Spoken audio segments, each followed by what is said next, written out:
As we reported on this broadcast last week, one of the largest, perhaps the largest employer of illegal workers is the federal government. And my next guest is demanding action on this issue from President Bush and House Speaker Nancy Pelosi. Joining me now, Congressman Steve King. And thanks for being with us, sir. Thank you. I'm glad to be with you. You know, I'd like to read an excerpt from the letter that you sent to President Bush and House Speaker Nancy Pelosi.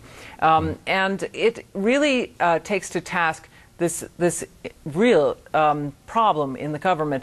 As the government body empowered by the Constitution of the United States to enforce laws, it is imperative that you demonstrate to the nation that you are not above the law. We must set a good example to the nation.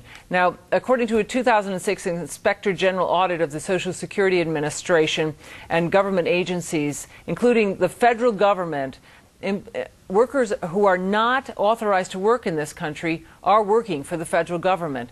How do you think that that can happen? Well, I think it's obvious that the federal government has just decided that they're not going to police their own forces, that they'll hire indiscriminately without using the basic pilot program, which we have been asking employers to use across this country for more than 10 years. And I think it shows also the attitude that comes from the White House that we're going to be pretty lax about this, and maybe if the problem gets big enough, then we can advance the amnesty. Well, now the shoe's on the other foot. The broader immigration reform policy is dead. Now we all need to focus on the enforcement of the existing laws we have, and this is the most egregious that I know of. Well, certainly enforcement should never have been abandoned. And, you know, it really is interesting. You talk about the pilot program, and this is a program where an employer can cross-check a Social Security number. The Department of Homeland Security and the Social Security Administration have the tools to actually do this cross-checking. Why aren't they doing it?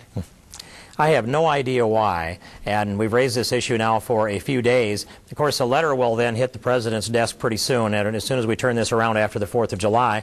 And I think not only should he issue a directive to all of his offices and every department to go in and use the basic pilot and clean up the illegal employees that they have. And the most likely number that we can see out of this sample is perhaps 11,000 workers working for government who are not authorized to do so in the United States. But I think he should issue an executive order directing every one of his department heads to use all the resources at their disposal to enforce the law and see to it that those people who have violated the law working for the United States are punished according to the law and not just simply given a pass. You know, let's take a look at some numbers. The report shows that between 2001 and 2003, over 49,000 non-citizens with non-work Social Security cards were working for government agencies, several federal agencies, 7 state agencies, and 3 local agencies.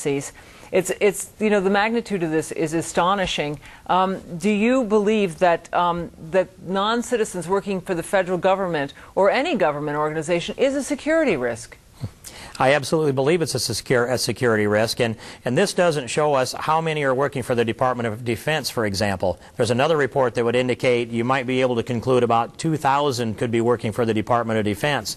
We have over 1,777,000 that are civilians working for the federal government somewhere along the way, and in there also are many from Iran, many from the People's Republic of China, as well as those big numbers that come through our 15 members of the intelligence community. We don't know how many of them could be working for the CIA, the FBI, Defense Intelligence, the Department of Defense. I gave some numbers to, but this list goes on. I want to have a clean look at all of this. I want to see how many of these non-work Social Security numbers are there and how many of them are not authorized and how many of them are in sensitive positions. But the federal government and all government has a responsibility to abide by the laws, and they are not doing that. They need to be held accountable. That needs to start on the 5th of July, not the 4th of July, Bridget.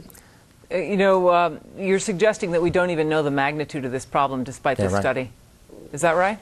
I've looked at these numbers and rolled them around over and over again, trying to put some linkages together where I could say to the American people, we have X number of government employees, which are around 21 million, and yet this report has what government often has as deniable links in there, so that you can't link it and say we can extrapolate out a certain number or a certain percentage of all employees. It's only a certain percentage of a sample, so we can't know and we can't get access at these numbers. The federal government has has the data, though, between the Social Security Administration and the Department of Homeland Security. They just need to run those databases against each other. And by the way, the IRS needs to come into this picture. That's the other entity out there that has data that needs to be linked together. I want all three of them working together to enforce our immigration laws, and they need to clean up their standards before they're going to impose a policy on America and say that it can be done in a far greater magnitude than the employees of government in the United States today. Well, we certainly commend you on your vigilance, and thank you very much for coming on the program tonight to discuss it. Representative Steve King. Thank you, sir. Thank you, Bridget.